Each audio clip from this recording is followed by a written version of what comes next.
I had just backed my truck into the gravel driveway of our family's lake cabin when I saw her Karen Whitmore, the self-appointed queen of the Whispering Pines HOA, marching toward me like she owned the entire shoreline. "Excuse me," she snapped, already pulling out her phone. "You can't do that here." I killed the engine and stepped out, wiping my hands on my jeans.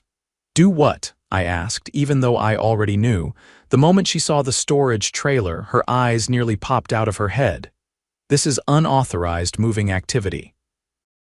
"You need HOA approval for large deliveries," she barked, tapping frantically on her phone screen. "My son's being deployed to Kuwait. I'm storing his stuff here at our cabin. Not that I need your permission for that," I said, lifting the trailer door. Karen gasped like I'd just confessed to arson. "Military or not, this is private property governed by HOA rules. You're disrupting the neighborhood." Behind me, the flag on the front porch flapped in the breeze. My son, Curtis, had bought the flagpole himself before shipping out. He loved this place. It was our getaway, quiet, peaceful, and far from the HOA nonsense we dealt with in the city, or so I thought. "I've lived here longer than you've been bossing people around," I said, yanking a box labeled Curtis Gear from the trailer. "You don't get to dictate what I do on my land." "Oh, you'll regret that," she said, dialing. "I'm calling the sheriff." "You're calling 911 on a veteran's father for moving boxes?" I asked, stunned. "I'm calling because this is a violation of HOA Code 3B, no commercial or excessive moving activity without board notice. And you're threatening me." "Lady, I've said like 10 words to you," I said, walking past her with the box. "You're not even worth raising my voice over." She stayed on the phone, pacing in her ridiculous wedge sandals like she was coordinating a SWAT team. And sure enough, 20 minutes later, a deputy cruiser pulled up. The officer stepped out, clearly annoyed. "We got a call about a disturbance." Before I could open my mouth, Karen launched into her performance. "He's unloading unauthorized materials, he's aggressive, and he refused to comply with HOA regulations." The deputy turned to me. "Sir, can I ask what you're doing?" "Storing my son's belongings," I said, handing him a copy of Curtis's deployment orders. "He's Army. Got shipped out this week. This is our family cabin, no laws broken here." The deputy looked at the papers, nodded, then glanced at Karen. "Ma'am, this isn't a criminal matter. You wasted our time." Karen's face flushed red. "But the HOA isn't the law," the deputy said flatly. "And calling 911 for this, that's abuse of emergency services." Karen's mouth opened and closed like a fish. The deputy gave me a nod, then drove off. I turned back to the trailer, heart pounding but hands steady. I'd let it go if it ended there. But the next morning, I woke up to a notice nailed to our cabin door. "Violation of HOA Code 3B, fine, $750. Failure to pay may result in lien." That was when I decided. Enough was enough. If Karen wanted a fight, she just picked the wrong dad. I stood on the porch, the notice still fluttering in the morning breeze, stapled right below the porch light like a threat nailed to a saloon door. The paper was cheap, the ink already bleeding from the dew, but the message was loud and clear. They thought they could find me into submission. I pulled it down slowly, folded it once, and slid it into my back pocket. Curtis's dog, Jasper, a mutt with one floppy ear and a loyalty that could break your heart, sat on the steps watching me. He didn't bark. He just tilted his head, sensing something had shifted. I walked inside, poured myself a mug of yesterday's coffee, and opened the old wooden roll-top desk in the corner of the den. The one my grandfather built. Inside was a binder thick, worn, and labeled with a single word in black marker. Whispering. For the last few years, I'd been quietly collecting every HOA newsletter, notice, and budget report that came through, not out of paranoia, just habit. I'd served on a zoning board back in the day and learned early that paper trails were gold when dealing with bureaucracy. I flipped to the most recent budget statement. The HOA was supposedly investing in shoreline preservation and security landscaping, but the numbers didn't add up. $32,000 spent on shoreline gravel. I'd seen the so-called project. It was 4 wheelbarrows of crushed limestone dumped behind the clubhouse. I pulled out my laptop and started cross-referencing vendors. A landscaping company listed on 2 invoices didn't exist. Not online, not in the state registry, not even in the yellowed local phone book we still kept in a kitchen drawer. The address for the company? It was a P.O. box in Karen Whitmore's name. I leaned back in the chair. This wasn't just overreach. This was fraud. By noon, I was in town. The county clerk's office was quiet, just the hum of a copier and the occasional shuffle of papers. I asked for public records on Whispering Pines, HOA, specifically annual filings, vendor contracts, and the articles of incorporation. The clerk, a woman named Leslie with horn-rimmed glasses and a no-nonsense expression, raised an eyebrow when she saw the name. "You a homeowner there?" she asked, flipping through a drawer. I nodded. "They served me with a fine for helping my son." "I've got questions." "Don't we all?" she muttered, pulling out a folder about the thickness of a paperback. "You're not the first to come looking." I took the folder to a table by the window and started reading.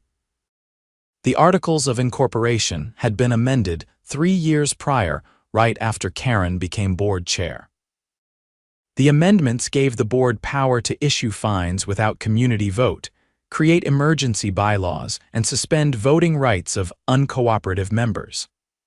That last clause was circled and highlighted in 3 different colors, likely by another poor soul who'd ticked her off. But the real gem was a series of vendor contracts signed off by acting treasurer Margaret Lister. Margaret had passed away last spring. All of those contracts were dated that summer. I copied everything, then drove straight to the sheriff's department. Not the local substation Karen had called, but the main county office. Deputy Peyton, the same guy who'd responded to the cabin, was behind the desk. He looked up from a report and gave a nod. "Back so soon?" "This time I'm not just unloading boxes," I said, setting the binder and the copied documents on the counter. "I think the HOA's been forging signatures and funneling money." He blinked, then opened the binder. His eyes narrowed as he flipped through the invoices. "You brought receipts." "Always do." He picked up the phone, asked for a detective, and within minutes, I was sitting in a back room with Detective Libby Cruz. She was sharp-eyed, quiet, and said very little as she read through the documents. "Anyone else seen this?" she finally asked. "Not yet." "Good. You didn't tell Karen you were coming here, didn't see the point in warning her." She nodded slowly. "You might want to consider lawyering up." "Not because you're in trouble, because this is going to get ugly." I left the station just as the sun dipped below the trees, casting long shadows across the road. My phone buzzed 3 missed calls from a blocked number. I didn't bother listening to the voicemails. The next morning, I drove to the community center. It was one of those prefab buildings with beige siding and a sagging roof, but it had a bulletin board out front that every neighbor passed on the way to the lake. I pinned up a public notice. Emergency homeowners meeting Saturday, 5 p.m. Financial irregularities and board misconduct. Documents available for review. Attendance strongly encouraged. Below that, I taped a copy of the budget with the fake vendor circled in red and a sticky note with the words "Ask who signed this" in big block letters. By that evening, word had spread. Cars slowed as they passed the board. Some neighbors knocked on my door asking questions. I didn't give them details. Just told them to show up Saturday and bring anyone who still gave a damn about their property rights. Saturday came fast. And when 5 o'clock hit, the community center was packed. Retirees, young couples, even the guy who lived in the A-frame with solar panels and never spoke to anyone, all were there. People stood in the aisles, sat on folding chairs, perched on window sills. Karen hadn't shown. But 3 other HOA board members had Harold, Denise, and a guy named Vince who wore sunglasses indoors. I stood at the front, holding a stack of documents. "Thank you for coming. I know some of you had your doubts about how things were being handled. I'm here to show you that those doubts were justified. No theatrics, no raised voice, I just passed out the paperwork, fake vendors, forged contracts, illegally amended bylaws. And then, the kicker. A sworn affidavit from Margaret Lister's daughter confirming her mother had been in hospice the entire month the contracts were supposedly signed. Vince stood up first, trying to laugh it off. This doesn't prove anything. Mistakes happen in paperwork. That's not a mistake, I said, holding up the forged signature. That's fraud, and the sheriff's department agrees. They're opening an investigation. Harold looked like he'd swallowed a tack. Denise started whispering to someone in the back. Then the doors opened and in walked Detective Cruz in full uniform, flanked by 2 deputies. "Harold, Denise, Vincent, step outside," she said. "We need to ask you a few questions." Vince tried to argue. Harold just stared at the floor, but they followed her out. I turned back to the stunned room. "We've got a choice," I said. "We can wait for this to blow over or we can fix it. We've got enough signatures to call a vote. Revoke the current board, dissolve the HOA, rebuild from the ground up." People started nodding. A few clapped. Then someone yelled, "Let's take our neighborhood back." That night we did. We collected over 2/3 of the homeowners' votes, enough to fire every board member, freeze the HOA's accounts, and initiate dissolution proceedings. The next morning I walked out to the porch with a mug of fresh coffee. Jasper lay beside me, tail thumping lazily. The flag still fluttered, steady and proud. For the first time in a long while, the lake was quiet and it finally felt like home again. By Monday morning, Whispering Pines was humming with a kind of cautious relief.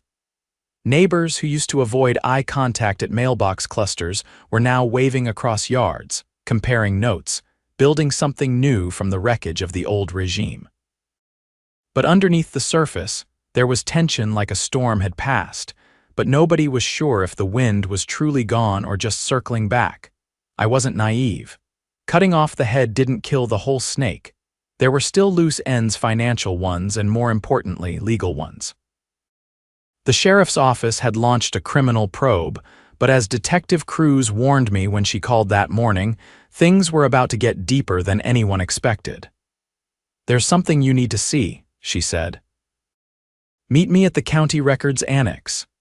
The annex was a squat concrete building behind the courthouse where old files went to be forgotten. Inside, she led me past rows of dusty cabinets to a locked room labeled HOA Corporate Archives Restricted.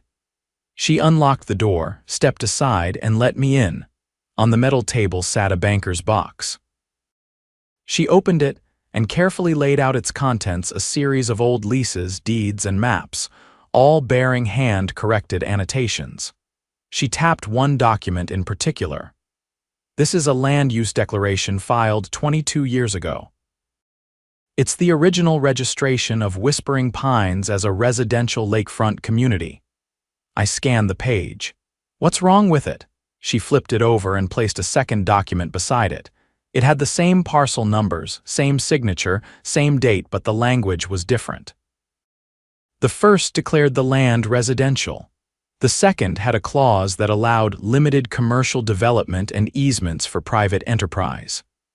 "That second one was never recorded with the county," she said. "But the HOA's internal files show it was used to secure funding from a shell investment group tied to Karen's husband, Doug Whitmore." My jaw tightened. "You're telling me they used fake records to get money out of the neighborhood? Not just money. Control." These fake documents were used to justify the HOA's authority over lots that should have never been under their jurisdiction. I stepped back from the table, the weight of it all sinking in. "How much money are we talking?" She hesitated. "Over 800,000. Laundered through 3 fake improvement projects over 5 years. The kicker? Residents paid into those projects through mandatory assessments." I stared at the ceiling. Good Lord. They also applied for a state grant based on these forged easements. "That's federal wire fraud." I rubbed my temples. "So now what? We're handing it off to the U.S. attorney. This isn't just a county issue anymore." By the time I left the annex, the sun was high and the sky was painfully blue, like it was mocking how deep the hole had become. I stopped at the general store to grab a drink and ran into Greg Taylor, a retired contractor who owned the cabin 2 doors down from mine. He'd kept his head down during the early drama, but it was clear from the tight set of his jaw that he wasn't staying silent anymore. "You know about the easements?" he asked without preamble. I nodded. "Just came from the annex. I checked my deed this morning. They never had rights over my shoreline, but they still charged me for that retaining wall project last year, said it was mandatory. You pay it," he scoffed. "Against my will, they threatened to file a lien." I paused. "Do you still have the invoice, every page, and the check copy? You thinking what I'm thinking?" Class action. Greg's eyes lit up. "Count me in." Over the next few days, momentum built fast. Word spread like wildfire. Residents who'd been too afraid or indifferent before were now digging through old records, receipts, and threatening letters. We set up a temporary committee, not another HOA, just a group of volunteers to gather evidence and coordinate with the county. Every day brought a new surprise, like the fact that Denise, the former treasurer, had been issuing checks to her cousin's consulting firm for auditing services that never existed. Or that Vince, the sunglasses guy, had quietly bought the lot across from the clubhouse for a fraction of market value thanks to a foreclosure orchestrated by the board when the elderly owner missed 2 maintenance payments while in the hospital. But the worst was what we found in the clubhouse basement. It was Greg who discovered it. He'd brought his tools to help remove the old filing cabinets so we could clear the space for community use. One of the cabinets was bolted to the wall. When he pried it free, the drywall behind it crumbled, revealing a hidden panel nailed into the studs. Inside, we found a locked safe. I called Cruz immediately. By the time she arrived with a warrant and a locksmith, half the committee had gathered outside, anxious and silent. The safe popped open with a sharp clank, and Cruz's face hardened the moment she saw the contents. Inside were 3 burner phones, a ledger with initials and dollar amounts, and a stack of manila envelopes labeled with residents' names. Mine included. Cruz pulled the ledger closer. "These are payoffs, and these envelopes contain surveillance photos, credit reports, even medical info. This is blackmail material." Greg stepped back. "They were spying on us. Looks like they ran background checks on anyone who opposed them, probably to shut down dissent quietly. Or make it go away entirely." I looked at my own envelope. Inside were photos of Curtis in uniform, pulled from public social media, but also a printout of his deployment orders, the same one I'd shown the deputy weeks ago. "How had they gotten that?" "This is disgusting," I muttered. Cruz nodded. "This just went from fraud to conspiracy." Within 48 hours, federal agents raided the Whitmore's home. Doug was arrested on charges of wire fraud, conspiracy to defraud the federal government, and misuse of grant funds. Karen had already fled to her sister's house in Vermont, but she was picked up at her rest stop by state troopers. They brought her back in cuffs. The news made local headlines. "Lake HOA scandal unravels fraud ring," read one. Another called it the quietest neighborhood with the loudest crimes. But for us, it wasn't about headlines. It was about healing. We held a town hall not in the community center, but outside under the pines, where the breeze off the lake could carry people's voices instead of stifling them in drywall. Nobody sat at a podium. We stood in a circle, passing the mic, each neighbor sharing their story, their frustration, and their vision for what came next. A vote was taken unanimous. Whispering Pines would never again form an HOA. Instead, we'd establish a cooperative, trust a volunteer group with no enforcement power, just a shared commitment to maintaining the land and supporting one another. No fines, no secret meetings, just neighbors helping neighbors. We used the recovered funds, what the investigators could trace and freeze, to fix the roads, replace the broken dock, and install solar-powered lights along the trails. The rest went into a community emergency fund, overseen by a rotating group of residents. That fall, Curtis returned from deployment. He stepped out of the car in full uniform, squinting up at the house, then smiled when he saw the new welcome sign carved into cedar. Whispering Pines, a community, not a corporation. He hugged me hard, then looked around. "Did you paint the cabin?" I laughed. "We repainted everything, even the rules." He looked out at the lake, then back at the porch where Jasper was curled up, tail thumping. "Feels different," he said. "Because it is," I told him. "We took it back." And we did. Not with noise or anger, but with evidence, unity, and the quiet force of people who'd had enough and refused to be silenced. Curtis stood on the back deck of the cabin, his boots still dusty from the base, arms folded as he looked out over the lake. The late September sun hit the water just right, casting long gold streaks clear across the surface. He hadn't said much since arriving, just soaked it all in the quiet, the view, the place that hadn't felt like his since before deployment. "You changed the railing," he finally said. "Yeah," I replied, tightening the last screw on the new bench I'd built from old cedar planks salvaged from the dock repair. "Greg's idea. Said the old one splintered too easy. We figured you deserved to come home to something solid." Curtis nodded without turning. "Feels strange. Like I missed a whole lifetime in 6 months." "You missed a lot," I said. "But you also came back just in time." He glanced over. "You going to tell me what happened to the HOA board, or are you planning to let the local news do it?" I set the drill down. "We'll talk inside." The living room was mostly the same worn rug, stone fireplace, a shelf of paperbacks nobody ever finished, but a few things had changed. I'd added a lockbox under the coffee table. Curtis noticed it right away. "Security upgrade." I opened it, handed him a folder. "Evidence. The kind that gets people indicted." He thumbed through the documents: bank transfers, wire logs, the ledger from the basement safe. He paused on one page. "This is the grant application. Looks like they forged half the supporting documents." "They didn't just forge them," I said. "They used your deployment status as justification for a community police subsidy. Claimed we had veterans in need of mental health surveillance after property disputes." Curtis's brow furrowed.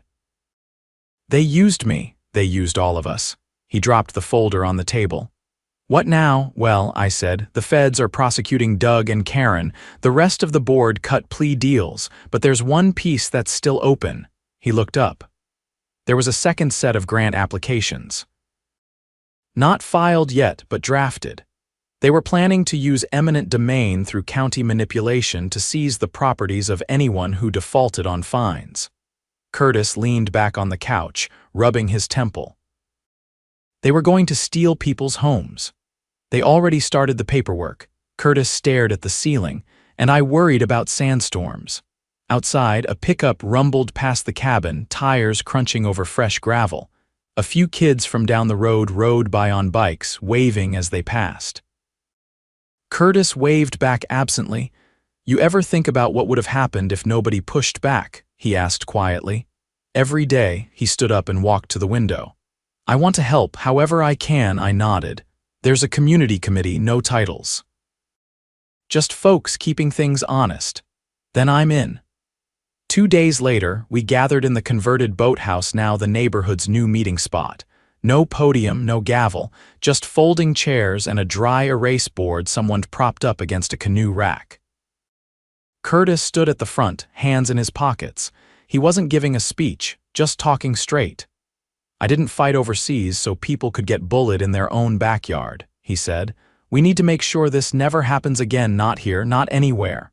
Greg handed him a folder. "The state attorney's office is asking for community statements to support expanding criminal charges." Curtis flipped it open. "They're going after the law firm that backed the HOA," I answered. "They knew the documents were forged. They filed them anyway. Turns out they were getting kickbacks through a dummy escrow company." Curtis whistled low. "You sure this is a lakeside community and not a movie plot?" "Felt like one. Still does." By the end of the week, we had over 40 notarized statements. 3 attorneys volunteered pro bono to help residents recover stolen fees. The community fund paid for forensic accountants to trace what remained of the diverted money. We even got a letter from the state's Office of Consumer Protection, asking if we'd be willing to testify at a legislative session on HOA abuse. Curtis volunteered without hesitation. That hearing came a month later. We drove to the state capitol in his truck, still dented from a training incident back on base, still flying the same faded bumper sticker. Support those who serve. Inside the chamber, a panel of legislators sat behind polished wood desks. They looked tired. We weren't the first horror story they'd heard, but we might have been the most thorough. Curtis stood at the microphone and laid it out, no emotion, no spin. Just facts. What the HOA had done, how they used his service, how they turned a peaceful lake cabin into a surveillance target. When he finished, the room was silent. Then a senator leaned forward. "Do you believe HOAs should be abolished?" Curtis didn't flinch. "I believe they should be accountable. If they can't operate without fear, without fraud, and without preying on people who can't fight back, then yes. They should be abolished." The panel voted unanimously to draft new legislation, the Homeowner Protection Act. It would require all HOAs in the state to undergo annual independent audits, restrict fine authority, and prohibit enforcement without judicial oversight. It wasn't perfect, but it was a start. Back at the lake, the changes were already visible. The old clubhouse was turned into a volunteer-run rec center. No dues, just a donation box and a sign-up sheet. Kids ran lemonade stands on weekends. Retirees taught gardening workshops. Curtis started a community safety patrol, not law enforcement. Just neighbors keeping an eye out for each other. One afternoon, as we repaired the trail bridge that had rotted through during the years of HOA neglect, Curtis paused with a hammer in hand. "You realize we didn't just stop them, right?" he said. I looked up from the support beam. "What do you mean? We built something better, not just here, but maybe everywhere this story gets told." I smiled. "Funny, I thought I was the one teaching you things," he chuckled. "You are. But I'm still deploying again in the spring. Someone's got to keep this place from turning into a resort while I'm gone." "Don't worry," I said. "We've got it covered." That evening, we sat on the dock, me, Curtis, Jasper curled up between us. The water was still, the wind light. Across the lake, a family lit a fire pit, their laughter floating over the darkening water. Curtis leaned back against a post. "Think we'll ever forget all this?" "No," I said, "and we shouldn't." "Good." Above us, the sky turned deep blue, stars blinking into place one by one. And for the first time since it all began, there was nothing left to fix. Nothing left to fight. Just peace, the kind you earn when you stand your ground, no matter how small the patch of earth you're standing on.